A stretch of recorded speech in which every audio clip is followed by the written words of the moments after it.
Welcome back to Mayo Clinic Radio. I'm Dr. Sanj Kakar. And I'm Tracy McRae. On any Saturday morning in towns all across America, you can find them, kids playing soccer, or what the rest of the world calls football. And just in the spring or just in the fall, isn't it your whole life, all year long? It's more important than life. Okay, very good. According to U.S. youth soccer, more than 3 million kids participate in the sport each year. While the activity and exercise is important to kids' health, a recent study by the Center for Injury Research and Policy in Columbus, Ohio, that's a mouthful right there, revealed that an increasing percentage of youth soccer players are seeking emergency treatment for concussions each year. It's likely that part of the increase is due to greater awareness about concussions and their potential risks, meaning that coaches and parents are seeking emergency treatment for symptoms that in previous years might have been downplayed or overlooked. Here to discuss concussions is Mayo Clinic's Dr. David Soma. He's an expert in pediatric and adolescent sports medicine. Welcome back to the program, Dr. Soma. It's good to see you again. Thank you very much for having me. So soccer is Dr. Kakar's world. You're a good world. All the way around. But is there a difference when it comes to concussions between the youth that play soccer and adults who get a concussion by playing soccer? So there is some data to support that children may be slightly more vulnerable to sustaining a concussion than maybe their adult counterparts. Why that is, we don't fully know. I think that some people hypothesize that their brains are still developing. Other people might say that it's because their neck muscles and other things are less mature and able to support that. And we don't really fully understand that, but I definitely think that they're a little bit more increased risk. And then even when they do get a concussion, the recovery could potentially be a little bit longer. Now, Dr. Soma, when I came out of the womb, we were playing soccer, and I think I turned out okay, and I used to enjoy heading the ball. So just tell me, where has this come from? Has this come because of the epidemic that we see in football? Is that the reason why it's now transcended in soccer?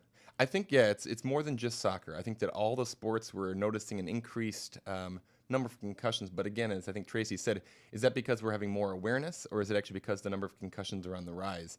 I definitely think that, again, football is the one that's most talked about just because of its national attention and its popularity. But, the rates are actually on the rise in multiple other sports. Men and women's soccer, basketball, other sports are even less thought to be related to concussion. Some of the non-contact sports, even tennis, the rates are higher in those as well. So I think there's many things that are at play to help to determine that. One other thing that people talk about is athletes are bigger, stronger, and faster now than they used to be. And are there increased forces being put forth towards these athletes into the ball, hitting the heads of individuals, and could that be causing concussion? Possibly, but I think there's, again, multiple factors at play. Dr. Kakar, I do like to imagine your oldest child is just 4 years old right now. So I do like to imagine a day when you are a soccer coach and it's killing you to tell these little kids, please don't head the soccer ball. Are you going to be able to do that? Is that going to be hard for you? Well, he's 3, Tracy, and I've already been throwing the ball at his head to hit it. And his mother keeps looking at me like I'm a bad parent. But just training him, just training. But I understand now that there's legislation that there's a certain age where you can't head at the ball. Is that correct? Yeah. So many of the soccer organizations across the country have started to kind of make mandates about what age and what level you can start heading the ball. And I think, again, this is precautionary. I think that most of the concussions occurring in soccer do occur from either ball contact with the head, or actually also commonly is when two people are trying to go for the ball simultaneously, and instead of hitting the ball, they hit each other. And so I think, the hope is that if we can decrease the concussion risk, that's a valuable thing. I played soccer, and I have a son who plays soccer, and I think that I see it's a great sport, but I think there's a lot of other fundamentals early on in sports that can be mastered before you start needing to master heading. And so I think it's a precautionary thing that they're doing. But again, I think that as you get older, eventually, that's an important part of the game. And but again, what age does that magical change happen? I think we still need to figure it out. So whether it's soccer or hockey or football or, like you said, tennis even, just overall discussion about concussion is probably where we're going to end up with this. Yeah. So how is it that someone knows, like you said, we're all trying to be a little bit more aware about it with ourselves and our kids. How do you know when you've suffered a concussion? Yeah, so I think that it takes a couple different things. So first, you have to have some sort of force transmitted to your head. So you can't. It may be a blow to the head, or it could be a blow to the body, where there's forces transmitted to your head. And then after that, it's a manifestation of signs and symptoms. So it's relatively obvious for most people that watch sports if somebody wobbles off the field or stumbles off the field, or if they're knocked unconscious, that those are obvious concussions. But the majority of concussions do not have loss of consciousness. The majority of them don't have somebody stumbling off the field. So then it really takes a detailed history, knowing what the patient feels like, doing an exam, looking for some signs, and then, again, corresponding that with the story and the injury to see if, again, there is a sign of an injury. And the way I kind of think of it is that if you get hit in the eye, that might cause some eye symptoms. But if you have dizziness, balance problems, or other things that can't be explained by the blow, then that could be a sign of a brain injury, which could be a concussion. And if you do, I think it's always better to be safe than sorry. So having them pulled out of the game, be evaluated, and then make a decision as to whether or not this is something that they can safely return to.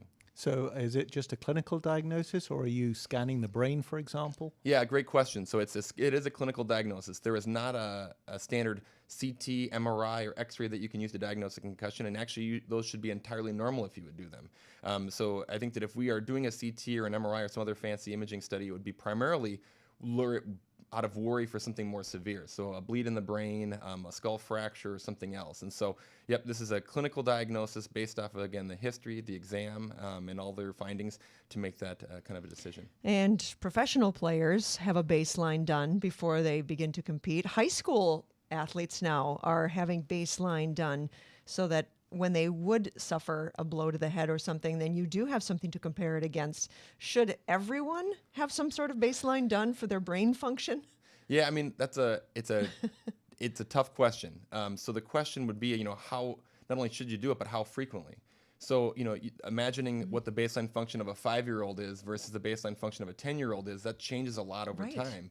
And so, how frequently would you have to repeat it to make it even a reliable test? Because, taking a kid on their baseline in August when their brain's been on vacation for 2 months versus a kid in January when they're kind of peak in the middle of the school year, they've been really learning a lot, their brain's functioning at a high level, there's a big difference there, let alone just a natural progression of aging. So I think baseline testing can be valuable because it lets you know where they're normally functioning. If they have a concussion, you can make sure that they're back to their baseline before they return.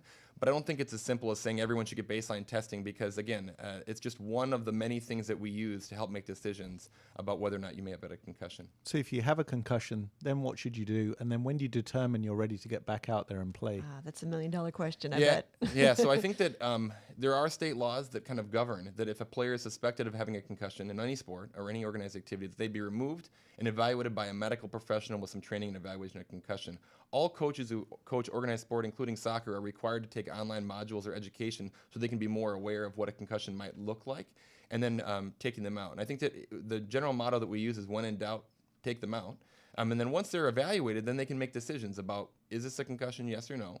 And then if it isn't, then great. Then we'll safely get you back into sport. But if it is a concussion, then we really got to make sure that we wait for your symptoms to resolve, provide support in school and in sports to make sure that we're not doing things that make you worse. And then when you do seem like you recovered, gradually, sequentially work you back into sports over a period of time to make sure that you're safe to do so. And finally, what if that happens too quickly? What if you go back to activities before the concussion is fully healed?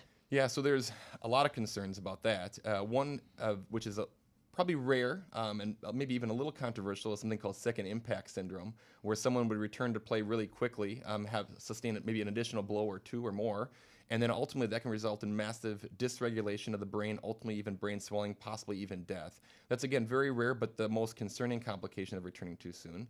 But probably the more common thing that I see is that people return or too soon or never even come out of the game is that they actually have prolonged recovery. So instead of missing 1 or 2 games, they're missing 3, 4, or 5. And we also think that it's important, just like with any injury, that you try to make sure you recover before you go back to try to avoid, again, long-term types of problems. So I think that, again, it's there's many reasons to try to avoid going back too soon, and studies would support that as well. So there are many fathers out there who said, I used to have these symptoms and I was fine. What are the long-term concerns if one just ignores this and just keeps playing? Yeah, I think we still have a lot to learn about that, obviously. We don't know the magic number of concussions you need to have to result in some of these long-term concerns that the media is talking about. I think the condition that's most talked about is chronic traumatic encephalopathy that gets a lot of the media attention. There was a concussion movie made, I think, last December about this. And so I definitely think that those concerns are legitimate concerns, absolutely something we need to investigate. But I can't tell a father or a child, say, if you have 2, 3, 4, 5 concussions, that this is when we should start worrying about that. I think you treat each individual as an individual and you make decisions to kind of make sure that they're safely returning after they've recovered. Because I think that most of the problems, I would assume, are a result of kind of people that are compounding injuries, never allowing recovery. There's probably some also genetic factors at play that we still have to investigate as well. We've been talking about concussions with pediatric sports medicine expert Dr. David Soma. Thanks for joining us, Dr. Soma. It's been a pleasure. Thank you. Thank you.